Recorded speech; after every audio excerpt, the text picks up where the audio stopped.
Welcome back, everyone, to the Color Authority podcast. I'm going to be interviewing Serena Confalonieri.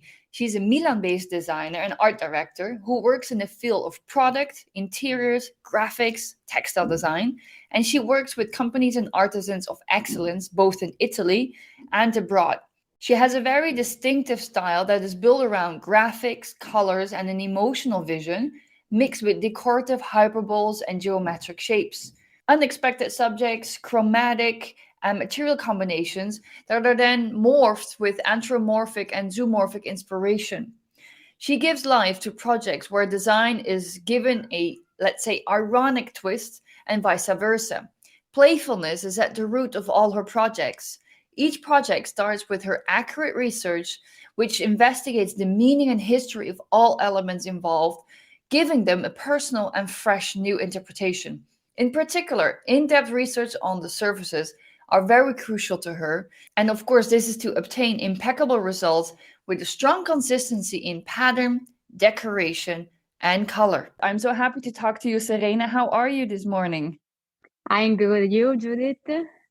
I'm great. Actually, the sun is coming through right now in Milan. So we are both in Milan. Spring is starting. The colors are coming into our beautiful nature. So I guess it's a good day. Serena, I ask everybody the same question that I have on my podcast, and I think this is now the fourth season. It's been an important question. I know it's not the easiest question to be answering. No, at all. But Serena, obviously, I also want to know what color is to you. I think, well, color is the first thing that we see. We see it from afar. We see the color before the shape. So I think that the color is something that sets an anticipation of the emotional tone of the interaction that we are going to have with this kind of object, product, space. It's a kind of anticipation of what experience we are going to have.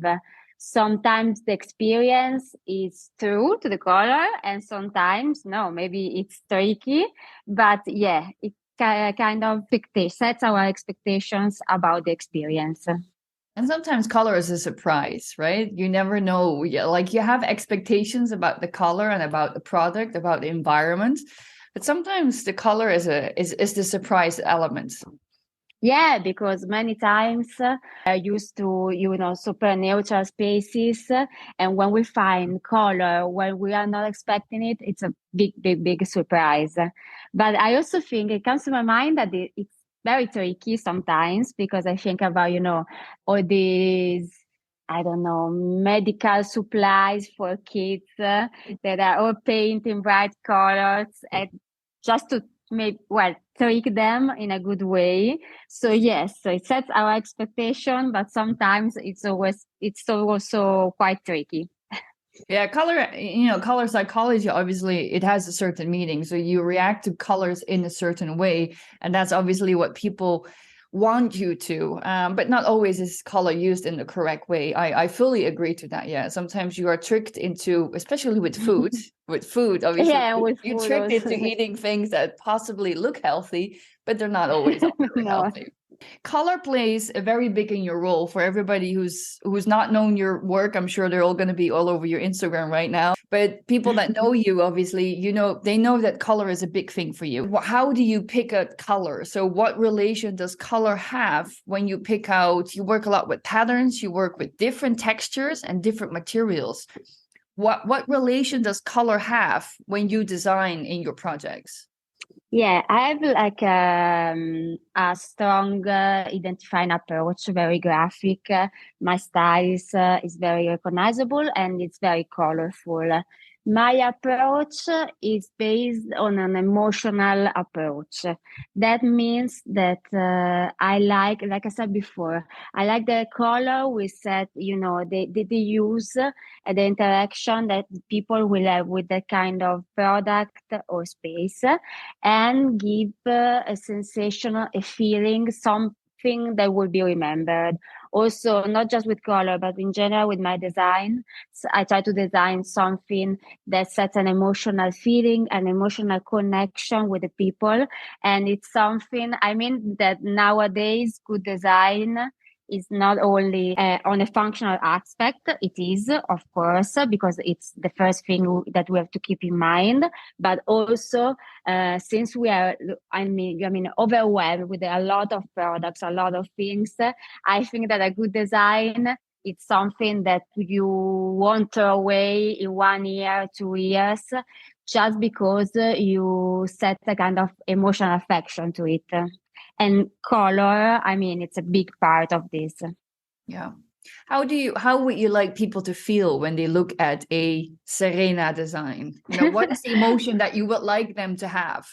Yeah, I want them to be, I mean, happy and glad to see that kind of color and shape, because as I said, we are overwhelmed by functional, I mean, by objects that we feel like we need them, but at the end we don't.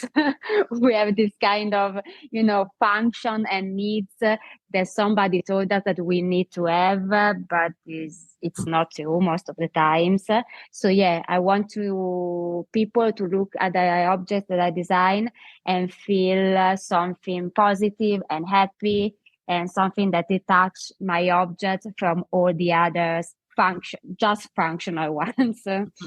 How can people recognize a true Serena? Like, what is your signature besides color? Or maybe it is color. Maybe you have one color that you always use, for example, or you have a set of colors that you often use. It depends, because I think that with every client, with every project, I try to be, even if my style is very strong and bold, I try to be always very respectful of what the client asks me, because there could be, many levels of interaction between my style and the requests of the clients. For example, I designed for Gebrüder Vienna, which is a very historical, important brand, which has a very recognizable brand identity.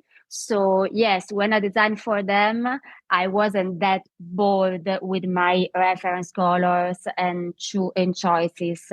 I try to follow what's their heritage, their image, and then from there we work with different color options. But we started with the natural wood, with black, with orange, which is the brand identifying colors, and then we worked on many other palettes, but we started from there because I think that all the designers, to make a good job, have to respect the client. And then in another level, I just finished the interior design of a restaurant here in Milan. And also there, I mean, I like bold colors, but when you have to interact with something like food or the identity of a chef, which uses, kilometer zero, very local food. He grows his own vegetables. I mean, I don't need to give my to overwhelm the space and his approach, his philosophy with my super board approach. I have to make a step behind and listen to all of his requests. Then there are, many levels until, my production, the products that I design and I product, there's a different level. There I'm super free to do whatever I want, to mix colors. I'm free to apply my own taste and my own stylistic code without any kind of compromises. But I think that even with color, it's something that it's really recognizable in my work. Mm-hmm. But I have to compromise with clients. It's right to compromise with clients and companies and their needs and what they like. Yeah. Was there ever a time where you think color was not appropriate? Like that you would not use color generally? If you think that there is actually designs that either you did or that there's certain type of clients that do not require color, and why is that? Well, in general, if they ask me to work on something, they know that I won't deliver a black and white project. So yes, as I said before, the client with I use less color with, it was Vienna, because I started for a very neutral approach, and from the use of natural colors, black and the brand colors, and then from there we move to more colors. I think that's the only company I work with that they didn't require color from me. Yeah. Now, I would imagine that somebody connecting to you, obviously, they sort of know that you're going to come up with a colorful proposal. Yes, indeed. Well, when you work with color every day, and I think we are both this type of persons, it is a challenge sometimes to use color in a new way, to use color in an innovative way. What are new ways to use color, you think? Well, I think that a new way, a different way to use color is not to use it in a commercial way. I mean, many times color is just, an option, different options from the same object, from the same design, from the same furniture, according to the color of the year, the choices of the year, just options. I mean, 1 year could be pink and then green and then whatever. It's just a commercial approach. I think that the best way would be to find a way to find what's really the best color for that kind of project. Well, I understand that the commercial approach is something that we have to use, of course, to sell furniture, but sometimes there are some kind of products that they require a different kind of approach. And I completely understand. I give an example now. I completely understand that it's something that you cannot apply, on big productions, big companies, but it's something we can try to do. For example, in my Nebula collection, which is a self-produced collection of blown glass bong water pipes, I think that the color is maybe it's the starting point of the collection. The characteristic is a mix of different colors because the inspiration is psychedelia from the 70s. And so all these kind of psychedelic experiences with drugs, the connection with the universe. So when I designed this collection, for me, it was just the imaginary that I had in mind. It was related to that. Yeah. And I started from that kind of technique, that kind of mixed colors, and from there I designed the collection. And I don't think that with solid colors or neutral colors would have looked the same. You wouldn't have the same feeling, the same approach. Yeah, indeed. Because in this way, you obviously work with transparency because of the glass work. I think it's one of the projects that I like most of your collection. I think it is, in the same time, it is trendy, but it's also timeless because of the shapes that you've chosen and obviously the materials that you've chosen. Yes, I love your champagne cups. Okay, thank you. We just talked about glass. You work with a lot of different materials, but you often also mix them in a very unexpected way. Where do you find your inspiration for different materials or for mixing these creations? Like, is it on the streets? Is it traveling? How do you find these inspirations? Mostly traveling. I'm really fond of, ancient culture and civilization, and the use that they had of basic shapes and colors, which I think is the perception that we have right now is the same as the Asian people had. There are some basic feelings, basic thoughts, basic influences that didn't change in our mind. So I think that coming back to that kind of roots, that kind of simplified word, is the most direct way to approach with a wide range of people. Going back to the ancient signs and simple shapes, and that's it. Mhm. And yes, so travels, and I'm really fond of textile design. And I think that this comes from my mom, because when I was young, she was, knitting and crocheting and cross stitching. She taught me some of these because I have to admit I'm not very good with my hands, but I can cross stitch, and crochet. And yeah, that's it. I always like this kind of handmade crafts, and this developing in the years with my interest, the textile style field. And maybe I think that's why my first important project with design, it was a rug. And for the first years, I mostly work with rugs and wallpaper and all this world related to textile and graphic design. Mhm. Do you think so? How did you become actually who you are? How did you become a designer? Is it because of your mom? I don't know. From the primary school, I was very fond of drawing, which now I'm really bad at. I doubt I that, but was yeah. I was really fond of fashion. Mhm. I didn't play with dolls, as the family playing with dolls to pretend to have a family. No, I was stitching clothes for my dolls.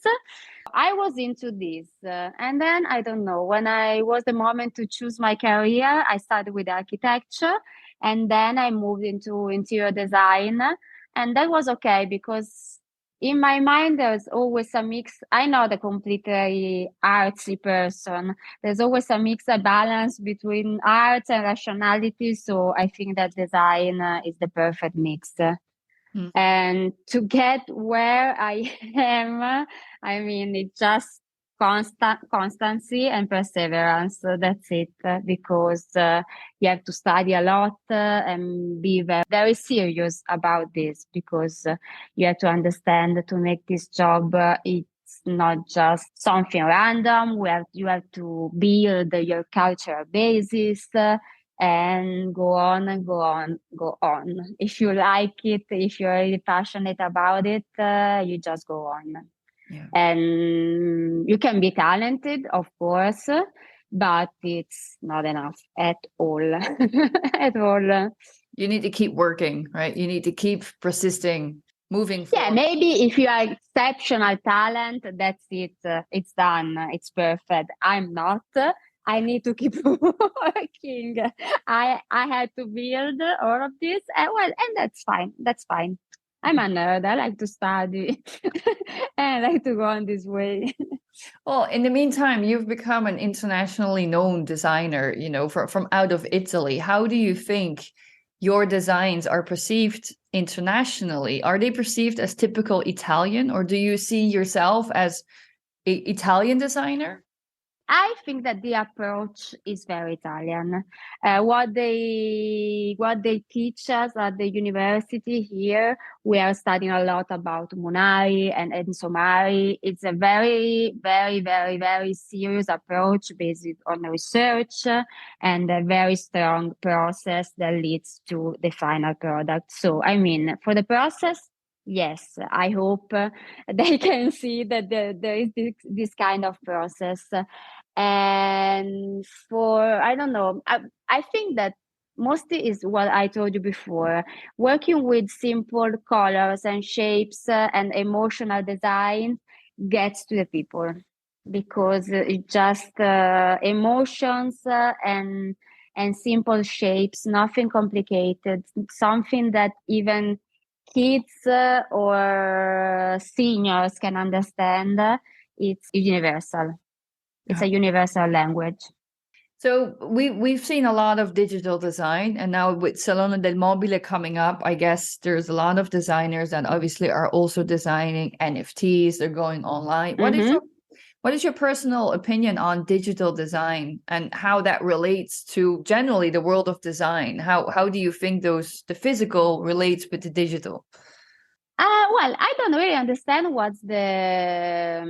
what's the line, the point between one and the other. Because sometimes I think, well, they are able to build this kind of imaginary landscapes that are not, that it's impossible to make in real life. So I think, well, it's fine. It's a way to unleash completely your creativity and create brand new world. It's perfect.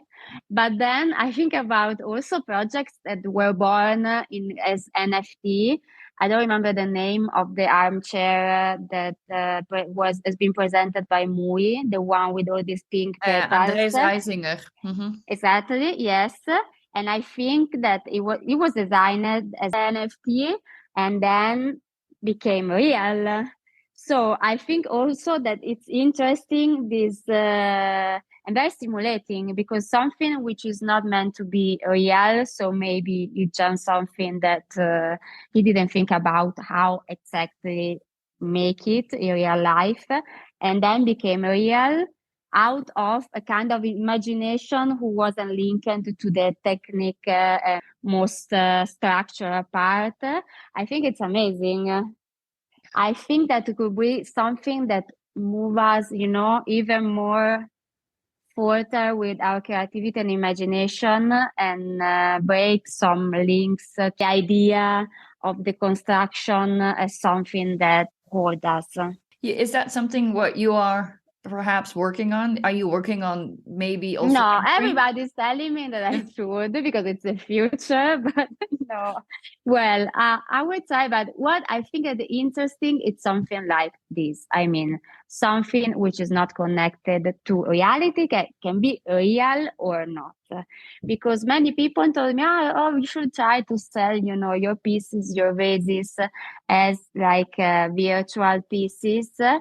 But I don't think I don't find this interesting to have something that you already created in real life and you just sell it as virtual pieces. I think the key is to find something that works there and it's perfect. Maybe it could work then in real life, but it just works there and it must be innovative for that kind of world. I have to think about it. It's not easy because it's another completely set of tools. I guess also designing for the digital world it requires a different skill set, and you are very hands-on, especially because you work with textiles, you did the crochet and everything like that. It's different to do something that's completely and only digital. Yeah. Yes, because many times when you are designing, you are already thinking about how to make it. So it's not easy to leave behind that kind of idea of or mental structure. So lately, you've been commissioned by the city of Milan to bring more color in neighborhoods and to help these communities and hopefully bring along change. How important are those projects for you? And do you really think that color can perhaps change life in these communities? Well, they have been very, very important to me because you are used to work, with companies and on small scale, and then work on a bigger scale and listen really firsthand to the needs and the necessities of people working in this kind of neighborhood. It's it's really, really important. It's a complete it's not a different approach, but it's something more real. And in this case, I was just last week I was talking at a panel of Politecnico di Milano about gender in urban planning in the city of Milan. And that was really interesting. And they asked me to talk about this project. And I never think about it. There was a gender approach in this design, but yeah, it's true because most of the times in the project I work with in the field of tactical urbanism, they rise from necessities of caregivers, which are mainly women still. And in this project, mainly in the piazza in Quarto Giaro, the project Quadra, I gave an answer to these questions of all these women, which are the caregivers and take care of the kids and who needed a safe place outside of a primary school where they can stay where they bring the kids in the morning, when they take the kids in the afternoon, and the kids can stay there and play all the afternoon in this piazza that before was a parking lot. And yes, it's something very important because completely changed the behavior of people in this kind of places, and also not just for the parents, for the mothers and for the kids, but also for people just living in the neighborhood that realize that they own these public spaces. They are not just something that municipality gives us. It's something that really we own and we have to take care of. So when there was a parking lot there, it was always full of garbage and neglected. And now they have trees, they have benches, they have vegetable gardens. They all of these colors, and so they are more engaged in taking care of this and feel like these places are something that they really own. Can you explain a little bit about the design that you in the end applied, the graphics and the colors? Mm-hmm. So listening to what the needs were of this neighborhood, how did you then translate that into what in the end is a beautiful mural?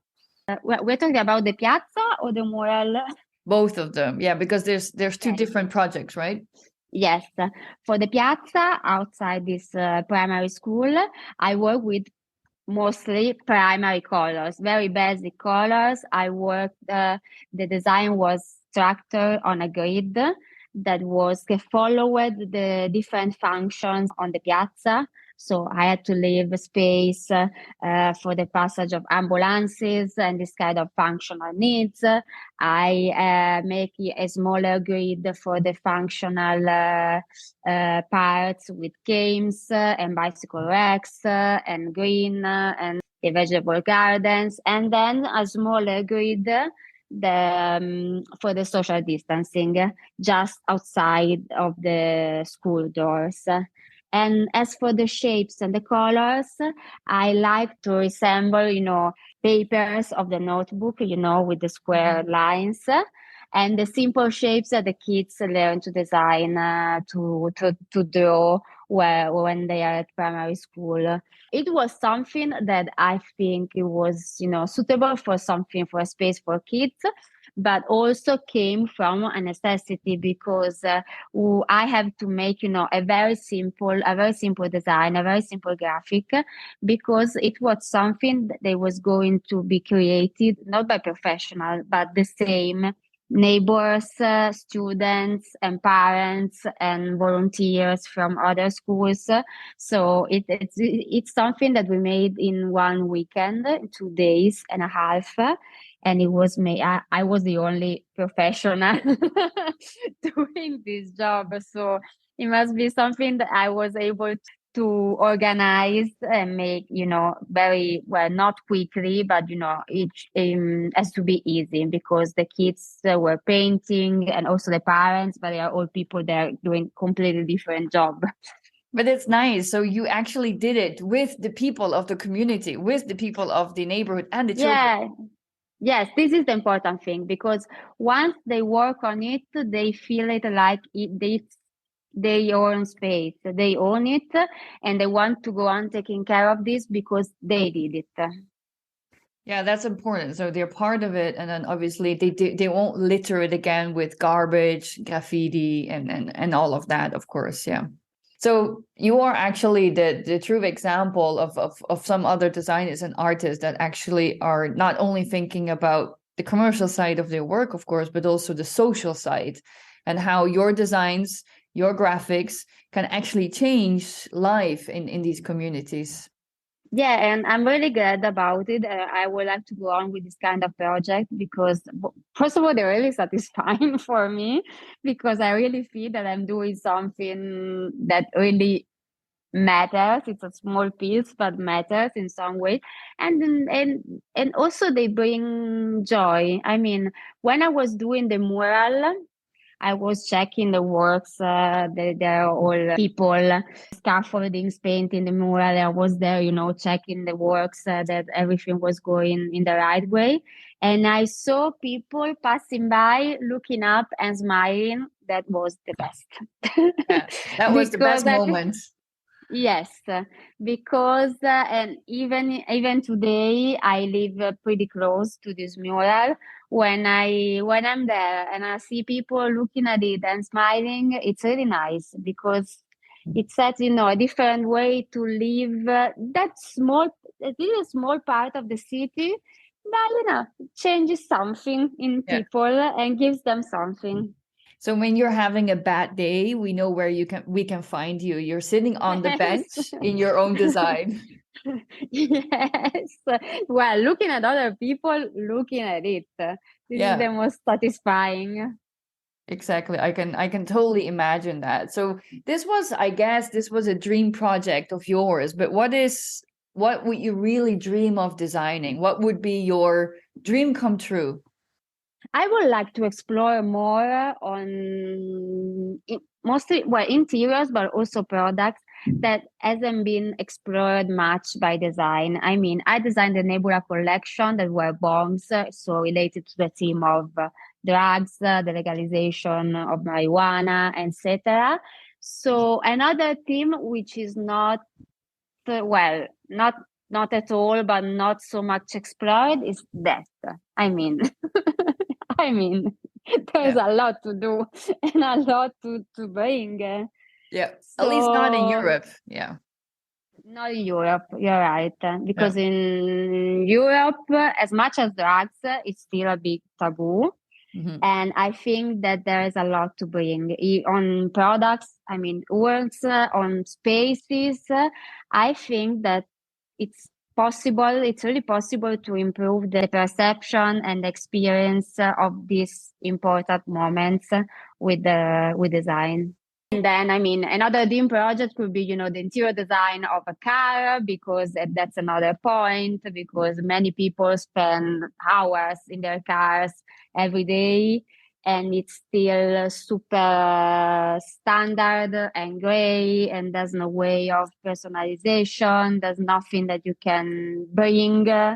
I mean, for many people, interiors of the cars are like desks where they work actually, and they can't even bring, a picture, a flower, something, or have, the textiles of the car in a color that they like, because my interiors are great. There wasn't any kind of other option except for leather. So this could be very nice.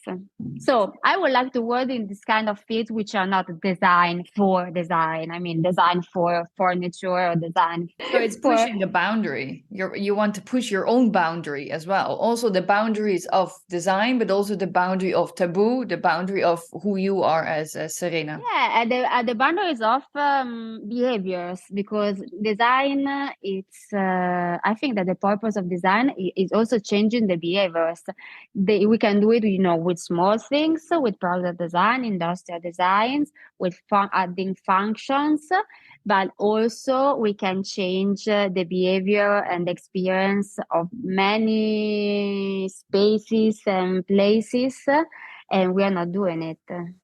True. I think also, coming back to the theme of that, I think that in the US we can find some examples, but here in Europe, no, I don't know why. No, I think death generally is a difficult topic. So we actually just yesterday they made the urn for my father's ashes, and my mom designed the urn together with my father's sister, who's an artist. So we used the ginkgo bilbao, so the tree, which was my dad's favorite tree, and we designed it, and we actually made our own urn, because the urn that we got was just so the horrible. Options are terrible. Yes. The idea came to me because it was when I was thinking about, okay, when I die, we need to have a place to put my ashes, and I don't want to be put in none of those terrible squared marble black vases, not at all, no. And I don't want it I don't want my mom or my dad to be there, not at all. So yeah. Yes. See, that's where inspiration comes from. When actually death happens or occurs, or you start thinking about it, you're like, wait a minute, no, not like this. Yeah. What is next for your Serena? What's your next project? What are you doing for Milan Design Week? Yes, in 1 month we are again in that week of the year. And then, well, I'm going to have, some not so typical project because I don't have many products or furniture. I work with an Italian company in some concrete panels, decorative panels, which is a new material for me. And then I'm going to have, 2 setups.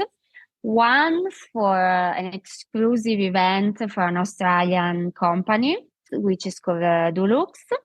And then another one for, this is an old project that is coming out now. I designed the new menus for Acanto restaurant, which is the restaurant of Principe di Savoia Hotel. Mm-hmm. So we're going to have this presentation, and I'm going to design a setup all made with food, another brand new thing for me. What else? I started teaching this year at Scuola Politecnica, the design, and we are designing a piazza with the students, and we're going to make it real during that week. So another social project with the community to redesign another square. Yeah. Yes. Oh, that's exciting. And to create a new connection between the school and the square, and to create, we want to represent all of the culture who are living in that neighborhood, which is Buvisa, which is a very mixed cultural neighborhood. And yeah, it's very interesting. Still a work in progress, but yeah, I'm very happy of it. Yeah, I think a lot of people were looking out for what you're going to be doing next. So people are definitely excited. And I think this is the beautiful, of course, of when you do these type of squares or murals, everybody can come and see them. So they can come and see your own Serena design in the city of Milan. Yeah, and also, well, it's something that it lasts, and it's not just 1 week or just one product that you're going to see online, then and that's it. And yeah, it's something that lasts. It's something that affects many people, and yeah, I'm really happy with it. Well, congratulations on all of those projects, and best of luck for Milan Design Week. But we are going to see each other, of course, in some of the events. Yes. And thank you for being part on the Color Authority. Thank you, Judith. Have a nice day. I hope you enjoyed this last episode. If you are a fan of the Color Authority podcast, please let us know by reviewing and rating our show on whichever platform you're listening on. The next episode is coming out next month, and in the meantime, I'm wishing you a wonderful, colorful day.